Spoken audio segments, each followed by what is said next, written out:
Hey everyone, happy Friday and welcome to another episode of the Bible, one book, one verse at a time. Today we're looking at the prophetic book of Zephaniah.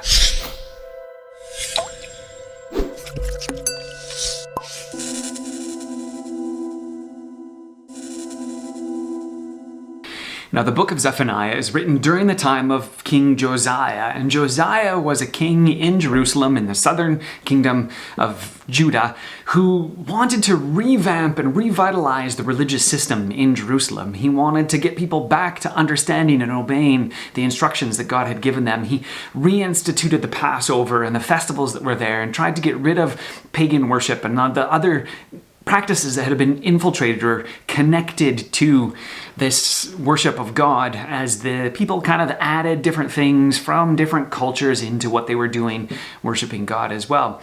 And the question that is brought up during that time frame is this enough? Now, if you want to read more about that time frame, it's in 2 Kings chapter 22. It's an amazing chapter and discussion of how one religious leader or one ruler tries to get his people back to following God, but ultimately it doesn't really work that way. The question that's raised is, has it been enough? Are the people's hearts actually going to turn back to God? Is there actually a future that's there, or are the people going to face God's judgment? And Zephaniah begins this book by answering that question with a resounding no, it has not been enough. God is going to call Jerusalem and Judah and the whole world to a time of judgment. He says people continue to do the same kinds of things that happened all the way back during the time of Noah and even after that. And God's going to come and purify and cleanse and cause destruction and other things on the earth. Now, it's hard for us, and we've talked about this before with the books of the prophets. It's hard to understand this kind of language, this language of destruction and judgment, even though there's times in which we totally understand discipline and the need for us to face our own consequences, or the need for others, we might say, to face their own consequences so that they can learn from their actions, and never really thinking about or understanding that we might need to as well. And I think that's part of the problem we have with this understanding of God as a just God who also punishes or forces us to face up to our own consequences. And so most of the beginning of this book outlines the destruction or the consequences that are going to happen for all of the people at that particular time, and for the ways in which they are all going to suffer the consequences of walking away from God. If we don't trust God and you don't follow his instructions, we're not going to live the best life because God knows what's best for us. And there seems to be this sense in which, okay, well, that's it. Judgment is coming, justice is going to happen, and that means eliminating everything. This is Zephaniah chapter 3, kind of the second half of verse 8. God says, I have decided to assemble the nations, to gather my kingdoms, to pour out my wrath on them, all my fierce anger. The whole world will be consumed by the fire of my jealous anger. Now this seems like that's it.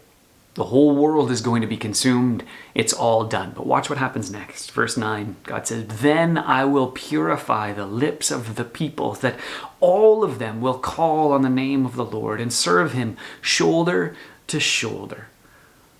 From the rivers of Cush, my worshipers, my scattered people will bring me offerings. And so there's this image of restoration, and the fact that what God is bringing is not necessarily ultimate destruction, but a purification.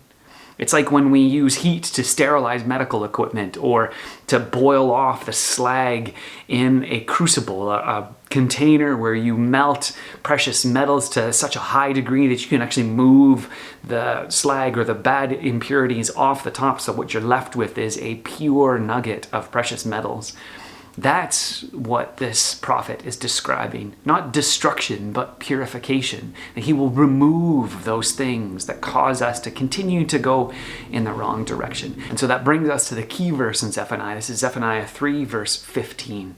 The Lord has taken away your punishment. He has turned back your enemy. The Lord, the King of Israel, is with you, and never again will you fear any harm. There's this promise of absolute renewal where all of the wrong that we have experienced and that we cause will be removed, and we can then serve together, shoulder to shoulder. We can live in harmony with one another and with God again.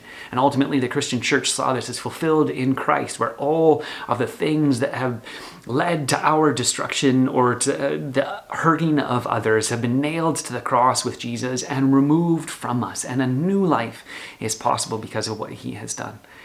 And so may you hear this today, that God has removed the wrong from your life, and may you trust that he will lead you into a new place. As usual, if this is useful for you, I'd encourage you to like the video, subscribe, and maybe share it to somebody else that might need to hear that message today.